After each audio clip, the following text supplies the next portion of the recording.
Hi guys! It's me, Maria Cristina Bautista, Sales Consultant here at Mitsubishi Abad Santos, Tondo, Manila.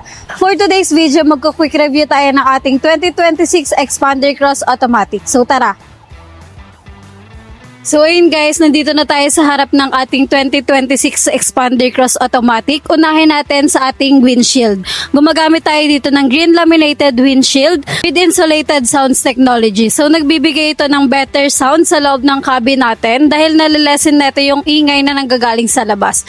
Then since green laminated windshield siya, just in case na merong biglaang ng bato sa daan or biglaang nagkaroon ng collision, hindi siya agad-agad na mababasag or tatalsek. Magkakaroon lang siya ng spider web crack. Ilaw natin, gumagamit tayo dito ng LED daytime running lights, LED T-shape headlights, and LED fog lamps.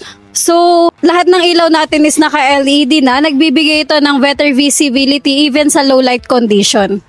Para naman sa ating front grille, gumagamit tayo dito ng dynamic shield fascia design. Kung mapapansin natin is malalaki na yung butas niya. So nagbibigay ng magandang airflow para sa ating engine para just in case na mag long drive tayo, hindi tayo mag-worry na baka biglang tumirik yung unit natin sa daan. So mapapansin din pala natin dito sa harap ng ating Xpander Cross, mayroon na rin tayong naka-built-in dito na 360 camera or multi-around monitor para kapag magpa-park tayo is hindi na tayo mahihirapan. Pagdating naman sa engine natin, gumagamit tayo dito ng 1.4 liters 4-in-line double overhead cam with MyVec technology. So si MyVec guys is nagbibigay ng fuel efficiency, more power and torque, and less emission. As you can see guys, naka-equip na rin tayo ng ABS with EBD or anti-lock braking system at saka electronic brake force distribution. So ano nga ba si anti-lock braking system? Ito yung pag dumaan kayo sa highway, then may biglaang tumawid. Since meron kayong ABS, may chance pa na makaliko kayo at para maiwasan yung subject. Si Xpander Cross pala natin guys, meron siyang 45 liters gasoline capacity. Then kaya niya rin tumakbo ng 22 km per liter. Ganun siya katipid. Tayo sa gilid ng ating Xpander Cross. Pagdating naman sa ating gulong, gumagamit tayo dito ng 17-inch two-tone alloy wheels. Pagdating sa ating ground clearance, meron tayong 225mm. Napakataas ng ating ground clearance, kaya hindi tayo mag-worry pag napadaan tayo sa mga malubak or mabahang lugar. Pagdating naman sa ating side mirror, meron tayong power side mirror na meron siyang auto fold and unfold with integrated turning signal light. Sa ating Xpander Cross, gumagamit na rin pala tayo dito ng keyless operating system. So kahit hindi natin pinipindot yung susi, pindutin lang natin yung button dito sa ating pinto. Within 70 cm is mag-open na yung unit natin.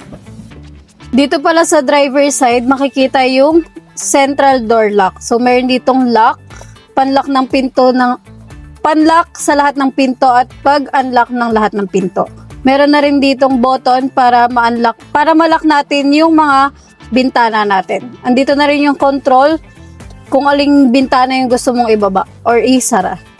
Hindi pala natin makikita yung pang-control ng ating side mirror. Dito rin yung button na to, yung pang-unfold tsaka fold ng ating side mirror. Pagdating pala sa ating steering wheel, gumagamit tayo ng electronic power steering wheel with tilt and telescopic adjustment.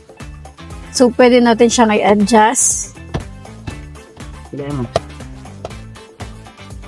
Depende sa preference mo.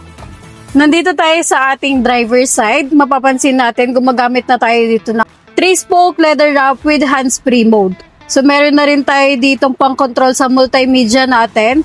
Then, meron na rin tayong cruise control, end call, tsaka voice command. Meron na rin tayo ditong 8-inch na digital meter cluster. Mapapansin natin, malinaw na yung ating fuel gauge and speedometer. Meron na rin tayong naka-built-in na 10-inch infotainment system. Meron siyang Apple CarPlay, Android Auto, at saka yung ating 360 camera. So, pagdating naman sa aircon natin, gumagamit na tayo ng digital. Meron na rin tayong Max Cool. Just in case na nakapark kayo sa mainit na lugar at gusto nyong biglang lumamig, pindutin nyo lang yung Max Cool. Pagdating naman sa ating transmission, gumagamit tayo ng 4-speed automatic transmission. Pagdating naman sa ating handbrake, gumagamit tayo ng electronic parking brake with with brake auto hold.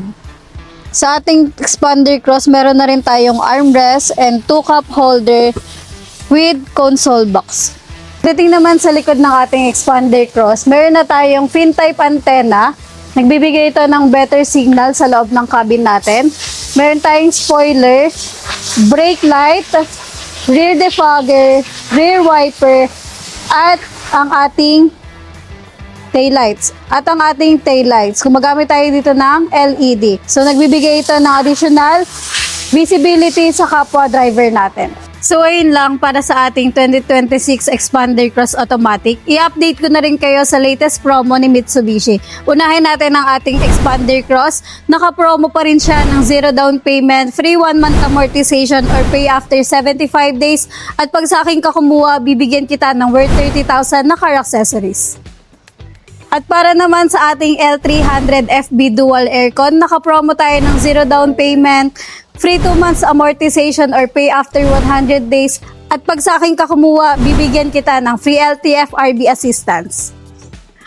At para naman sa ating 2026 Expander GLS Automatic, naka-promo pa rin siya ng 0 down payment, 26,000 monthly amortization. At pag sa akin ka kumuha, bibigyan kita ng worth 30,000 na car accessories.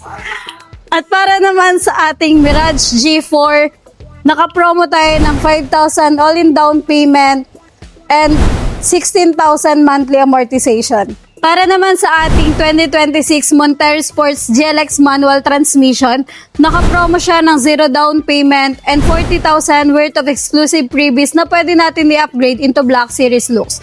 Or yung option mo, 0 down payment or 65,000 cashback. Para naman sa ating 2026 Montero Sports GLS Automatic, naka-promo siya ng 20,000 all-in down payment, free 1 month amortization or pay after 75 days. At pag sa akin ka kumuha, bibigyan kita ng worth 40,000 na car accessories na pwede natin i-upgrade into Black Series looks. So ayun lang guys, tapos na tayo mag-quick review ng ating Expander Cross at na-update ko na rin kayo sa latest promo ni Mitsubishi.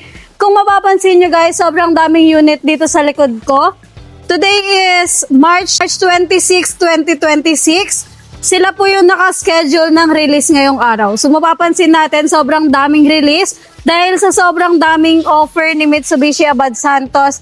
At pag sa akin ka kumuha, bibigyan pa kita ng maraming freebies. So kontakin nyo lang ako sa aking phone number, 0955-6147-625. At sa aking social media account. Yun lang, paalam.